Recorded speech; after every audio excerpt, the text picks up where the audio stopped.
My presentation is about the Common European Framework of Reference for Languages and its European language portfolio, which I'm looking at as Authentic Assessment for the Planet. The Council of Europe's activities to promote linguistic diversity and language learning in the field of education are carried out within the framework of the European Cultural Convention, ratified by 49 states. The Language Policy Unit in Strasbourg implements intergovernmental programs with a strong emphasis on activities and tools to support policy development. The unit's programs are complemented by those of the European Centre for Modern Languages in Austria, with a particular focus on the implementation of policy. The context for this framework is Language-Rich Europe, a project delivered with the European Union of National Institutes for Culture and a network of committed European partners.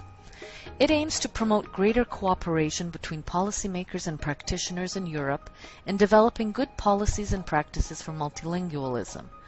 Such policies will ensure that languages and cultural exchange continue to be promoted and encouraged at school, university, and in broader society. What's the impetus for all this? Why all the international interest? Well, it actually goes back some 1600 generations, as we see in this depiction of a bone fragment found by archaeologists and astrophysicists who've identified it as phases of the moon over a number of nights, as observed and understood at that time. The need for language through which to express oneself and live life has been a focal part of humanity then for 40,000 years. So what's the bigger picture today? Today it's 21st century learning. It facilitates the emergence of new approaches to learning that draw upon a range of insights into the human brain, the functioning of human societies, and learning as a community-wide activity. And not so new yet.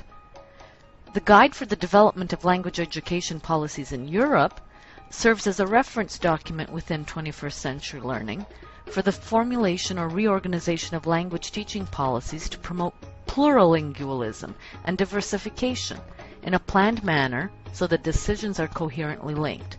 The guide conceives of plurilingualism as a communicative competence to which all knowledge and experience of language contributes and in which languages interrelate and interact.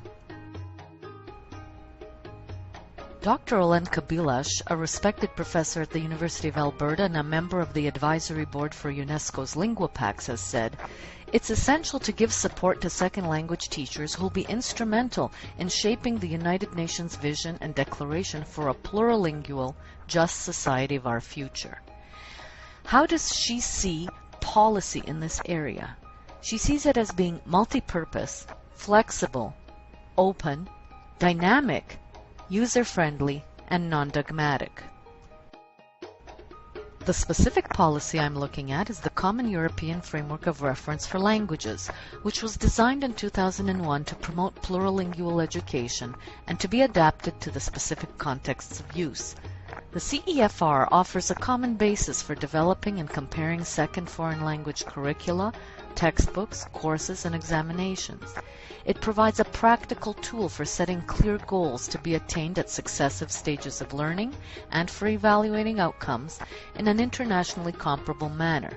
And it's a basis for the mutual recognition of language qualifications, facilitating educational and occupational mobility. It's increasingly used in the reform of national curricula and by international consortia for relating of language certificates in Europe and beyond, and is available in 39 languages. Why create a common European framework of reference for languages? In a continent so varied in customs and languages, the CEFR was created to help overcome the barriers that exist in communication stemming from different educational practices. The purpose of it was to reflect on the practices that were currently in effect and to focus on the needs of all learners. Ideally, this coordination of modern languages would help to promote international understanding and communication. The Council of Europe's view on modern languages has focused increasingly in recent years on the concept of plurilingualism. This differs from multilingualism, where students are encouraged to learn more than one language and languages are offered in various school systems, because plurilingualism promotes the belief that languages and their accompanying cultures are not to be kept separately. Compartmentalization is not the aim, rather the development of a repertoire where all linguistic abilities are valued and have a place. The knowledge and experience gained from these languages will not only exist separately, they will interact and assist one another. The result of over 20 years of research, the Common European Framework of Reference for Languages is exactly what its title says it is, a framework of reference. The CEFR describes foreign language proficiency at 6 levels, as we can see here: A1 and 2, B1 and 2, C1 and 2. It also defines 3 plus levels, A2 plus, B1 plus, B2 plus. Based on empirical research and widespread consultation, this scheme makes it possible to compare tests and examinations across languages and national boundaries. It also provides a basis for recognizing language qualifications. The CEFR's illustrative scales of can-do descriptors, which you can see under here, and if you get in closer you can read them, are a special feature. The need for careful interpretation and adaptation is especially important when the CEFR's descriptive apparatus and proficiency levels are used to explore the communicative needs of, for example, adult migrants, and to guide the assessment of their proficiency in the language of their host community. However, in this regard, a major report for the European Commission out in 2009, which traces the development of policies that relate to key competencies, notes that the key competencies expressed in the European Reference Framework do build on earlier developments by UNESCO and the OECD. The work of UNESCO was under the auspices of the International Commission on Education for the 21st Century from the mid-1990s. The 2009 report gathered information from the 27 EU member states about their implementation of approaches to education and training that reflected the intentions of the European Reference Framework. The authors found that most of the member states had formulated or were in the process of implementing policies that would move their school systems from predominantly input-led and subject-oriented towards curricula which include competencies, cross-curricular activities, active and individual learning, as well as focus on learning outcomes. Assessment was identified as having a crucial role in the development of learners' key competencies. Brilliant, you say, but is the CEFR without criticism? As someone has noted, certainly not. It has been labeled as a tool of authority and control. Some have reservations as to its comprehensiveness in terms of test development and comparability. Others have noted that it requires refinement and development on a local basis. And yet others have noted that validity is dependent on a more precise framework of reference. However, to its detractors, the proponents note evidence in the research which points to the need to design assessment tools and curricula together, permitting for the scope of validation to include non-formal and informal learning, which is accommodated within the structure of the CEFR. The central and major authentic manifestation of the CEFR is the European Language Portfolio component.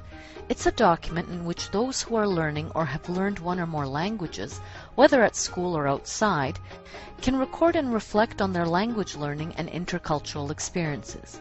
Its main aims are to help learners give shape and coherence to their experience of learning and using languages other than their first language, to motivate learners by acknowledging their efforts to extend and diversify their language skills at all levels, to provide a record of the linguistic and cultural skills they have acquired, to be consulted, for example, when they're moving to a higher learning level or seeking employment at home or abroad. In an ELP, all competence is valued, whether it was gained inside or outside formal education. The language portfolio can be defined as a systematic collection of student work that is analyzed to show progress over time with regard to instructional objectives. Examples of portfolio tasks include various written texts, drawings, learning logs, student reflections, and audio or videotapes, usually with teacher and student comments on the progress made by the owner of the portfolio. In portfolio assessment, students are invited to select samples of their own work to show growth and learning over time. The Council of Europe's concept of the European language portfolio consists of 3 complementary sections: the language passport, language biography, and dossier. The concepts of language passport and biography clearly extend the customary notion of language portfolio to emphasize the reporting function of it with regard to criterion reference levels of proficiency, and adding to this is a tool for documenting significant linguistic and cultural experiences. In their ELP guide for teachers and teacher trainers, David Little and Radka Perklova outline 2 ways of implementing the ELP in pedagogical practice. In accordance with the current definitions of the European language portfolio, the 3 parts can be used in interaction with one another so that language learning begins with self-assessment and proceeds to goal setting. The learning outcomes are collected in the dossier and evaluated in the biography. This provides the basis for setting new goals and going on to undertake the learning task, evaluating it, and collecting the outcome. Another option is to reconceptualize the role of the dossier as a dynamic tool for promoting reflective learning. That is, going beyond the view of the dossier as just a folder for learning documents. In this view, it becomes in fact a major pedagogical tool for promoting reflective learning and self-assessment. It becomes a learning tool then that can be used in the daily or weekly process of language learning. Student self-assessment of their language skills constitutes a significant element in the reporting.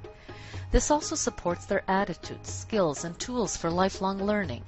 Students recognize important sources of learning foreign languages in their national and local contexts, using, for example, the internet, mass media, the entertainment industry, fiction, traveling, personal contexts, in addition to textbooks and other learning materials in schools. They realize that they are, in many contexts, surrounded by rich intercultural input data for advancing their skills if they make a conscious effort to take advantage of the opportunities available to them. Teachers facilitate this process by encouraging their students to use learning opportunities and provide guidance and support for doing it successfully. Completing the reporting parts of the European language portfolio helps students realize their own role as responsible learners and agents of their own learning. The European language portfolio is their own learning record of which they are in charge. Research points out that it may be difficult for a beginner language learner to reflect upon their language level, especially with assessing their communicative ability by means of criterion-referenced level descriptors. But the research also states that for students to become aware of their language assessment, it is advisable to start with the students themselves as learners in general, and as language learners in particular. In other words, students could perhaps best learn a basic reflective orientation by working on their own experiences, beliefs, and assumptions of learning in the first place. It's helpful to start, for example, with simple questions or semi-structured statements designed by the teacher. Once the students realize the purpose of reflection and self-assessment, they have crossed the basic motivational threshold for reflective activities in the future. Researchers understand that a reciprocal relationship is needed in order to create a safe environment to both explore meaning and to make mistakes.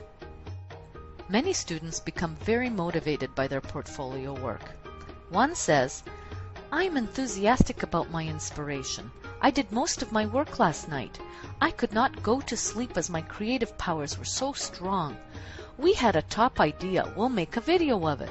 That will be good. It took us 3 hours to get the camera work done as we took some of the scenes several times, but we had great fun. Doing the dialogues, I was glad to notice that I was able to find adjectives, accusatives, and datives and whatnot in my mind." Several students got emotionally attached to their dossiers. Saying goodbye to them was filling one student's mind with fond longing. "Dear diary, I don't know how to begin. There's so much to say and so little time. It's time to say goodbye soon. Time to leave behind my German dossier and diary. I feel longing. The fond feeling is increased when I read the old beautiful works with so many errors and notice how I made mistakes and what I had in mind at that time when I was little. At times I feel like laughing, then again like crying. These works are so nice, no matter how many times I was crying when I was doing them, but still I would not want to give up a single day. I have a great dossier. Expert opinion on the topic of teachers and their relationship with the CEFR.